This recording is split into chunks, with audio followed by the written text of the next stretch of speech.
Oke, selanjutnya kita akan bahas soal nomor 22, di mana kalau kita perhatikan di sini soalnya, jika x1 dan x2 adalah akar-akar persamaan kuadrat, 3x kuadrat dikurang 4px tambah k sama dengan 0.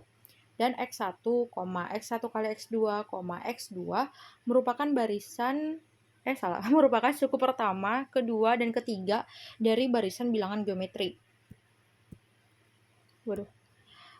Nilai suku ke-6 adalah Oke, di sini kita disuruh untuk mencari nilai suku ke-6. Nah, karena di sini ada kata kunci barisan bilangan geometri, nah berarti kan identik dengan U gitu kan. Nah, berarti yang ditanyakan adalah kalau suku ke-6 berarti yang ditanyakan adalah U6. Oke, seperti biasa di sini kita tulis apa yang diketahui pada soal. Pastinya di sini kita tulis persamaan kuadratnya, lalu akar-akarnya x1 dan x2, lalu barisan geometrinya yaitu x1, x1 kali x2, x2. Oke, seperti ini. Nah, dimana kan tadi ini barisan geometri kan. Nah, berarti kita jadikan U1, U2, dan U3. Terus yang ditanyakan adalah U6. Oke, seperti biasa kita coba fokus ke persamaan kuadratnya. Nah, kita tulis akar-akarnya, lalu kita cari jumlah akar dan kali akar seperti biasa. Nah, di mana itu rumusnya adalah min B per A, ba per A. Nah, di mana A, B, dan C-nya kita dapatkan dari persamaan 3x kuadrat dikurang 4x tambah K, di mana A-nya dari koefisien variabel x kuadrat, terus B-nya kita dapatkan dari koefisien variabel x, yaitu min 4, dan C-nya kita dapatkan dari konstanta, yaitu K. Lalu substitusikan B dan A-nya, jadinya min 4 per 3 dikali min juga gitu ya. Jadinya ini dikali min plus terus per 3, berarti 4 per 3. Nah, berarti kita dapatkan x1 tambah x2 sama dengan 4 per 3. Gitu kan, karena kan ini dijumlahin.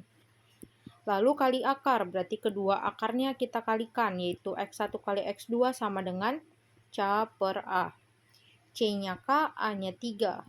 Berarti substitusikan K per 3. Nah, berarti ini adalah x1 kali x2. Lalu kita fokus ke barisan geometri. Ya tadi, yang ini. Yaitu x1, x1 kali x2, x2. Kita substitusikan x1 kali x2-nya. Jadi x1, K per 3, x2. Lalu sesuai dengan rumus dari barisan geometri, kita dapatkan rumus R itu kan sama aja dengan UN per UN kurang 1. Gitu kan. Kalau misalkan nih R-nya itu diambil dari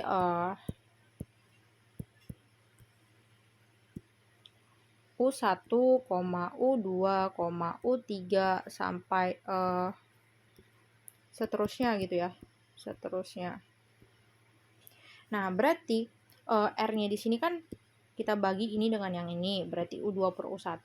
Nah, bisa juga kan U3 per U2 gitu kan. Nah, berarti R-nya ini sama aja dengan yang ini, di mana R-nya dari sini sama aja dengan yang sini.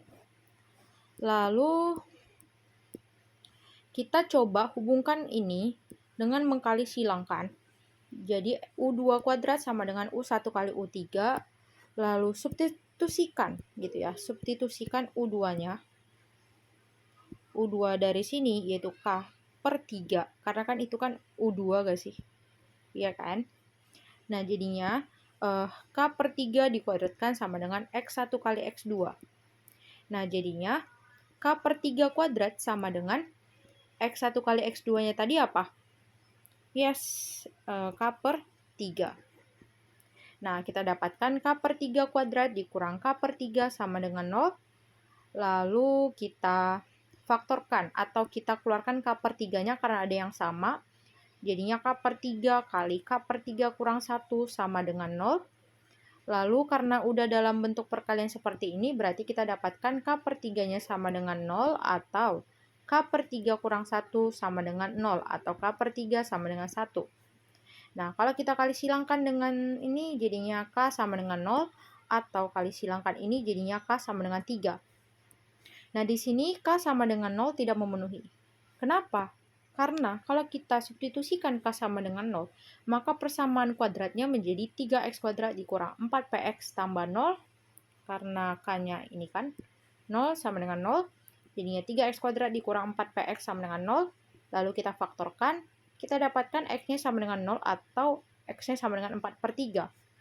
Nah, kita misalkan x1-nya 0 atau x2-nya 4/3 gitu ya. Nah, jadinya kan barisannya itu, jadinya kalau kita substitusikan ke sini, jadinya kan x1-nya 0, x1 kali x2, berarti kan atau gini, ini kan tadi k-nya sama dengan 0 gak sih? Iya kan? Dia 0, sama aja sih sebetulnya 0, tapi gak apa-apa. Di sini kan k/3 itu kan tadi 0. Nah, jadinya kan 0/3 gitu kan. Terus koma x2-nya tadi 4/3 yang ini dimisalin. Nah, jadinya apa? Di sini 0,0,4/3. Nah, ini kan tidak memenuhi. Kenapa? Karena kalau kita cari R-nya di sini tidak terdefinisi. Jadinya 0/0 sama aja dengan 4/3. Nah, di sini kan kita nggak tahu nih 0/0 itu berapa karena nggak terdefinisi. Itu juga dengan 4/0 ini maksudnya. 4/0 tidak terdefinisi. Nah, walaupun dia sama-sama tidak terdefinisi, itu tetap tidak sama. Karena apa? Kita nggak tahu gitu. Yang tak terdefinisi itu berapa sih bilangannya? Gitu. Makanya nggak sama. Jadi tidak memenuhi. Lalu nih, kita tukar lagi nih. Yang ini jadinya apa? X2-nya 0, X1-nya 4/3. Nah, jadinya apa? Barisannya itu adalah 4/3 sebagai X1, terus K/3 jadi 0/3 tetap, dan X2-nya 0. Lalu ini kita dapatkan 4/3, 0,0. Nah, ini nggak memenuhi juga. Karena apa? Karena 0/4/3 itu sama dengan 0/0. Nah, tadi kan ini tidak terdefinisi. Terus yang ini 0. Apakah 0 itu sama dengan tidak terdefinisi? Tidak kan? Makanya tidak memenuhi. Sehingga K sama dengan 0 ini tidak memenuhi. Terus untuk K sama dengan 3. Nah, coba deh.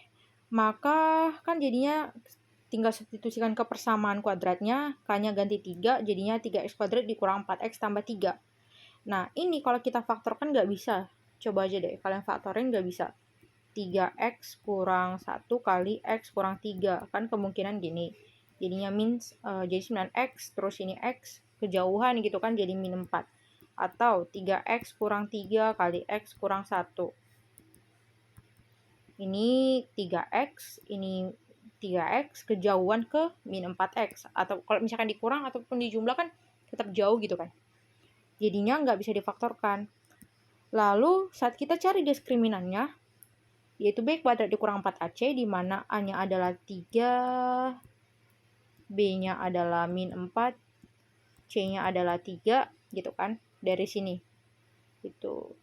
Maka B kuadrat dikurang 4AC berarti kan min 4 kuadrat dikurang 4 kali 3 kali 3. Nah, di mana min 4 kuadrat 16 kurang 4 kali 3 kali 3 itu 36, jadinya min 20. Nah, min 20 itu kan kurang dari 0. Nah, kalau dia kurang dari 0 berarti apa yo? Akar-akarnya nggak ada gitu, jadi nggak bisa difaktorin. Nah, maka soal ini tidak bisa dikerjakan atau tidak mempunyai jawaban untuk menyelesaikan soal ini gitu, atau untuk mencari U6-nya. Karena apa? Saat kita ke posisi K sama dengan 0, kita nggak bisa nemukan jawaban. Gitu juga saat K sama dengan 3, itu diskriminannya juga kurang dari 0, nggak bisa dapat jawaban. Sehingga kita nggak bisa menyelesaikan soal ini gitu. Nah, tapi kalau misalkan teman-teman ada cara lain untuk ngerjain soal ini, nggak apa-apa, kalian bisa tulis di kolom komentar. Jadi kita sama-sama belajar gitu ya. Jadi teman-teman bisa kerjain ini kalau misalkan nemu jawabannya gitu ya. Gitu. Cuman saat aku ngerjain ini, nggak bisa dapat penyelesaian dari kedua K itu gitu. Nah, gimana menurut kalian? Silahkan tulis di kolom komentar. Oke, kita lanjut ke soal nomor 23.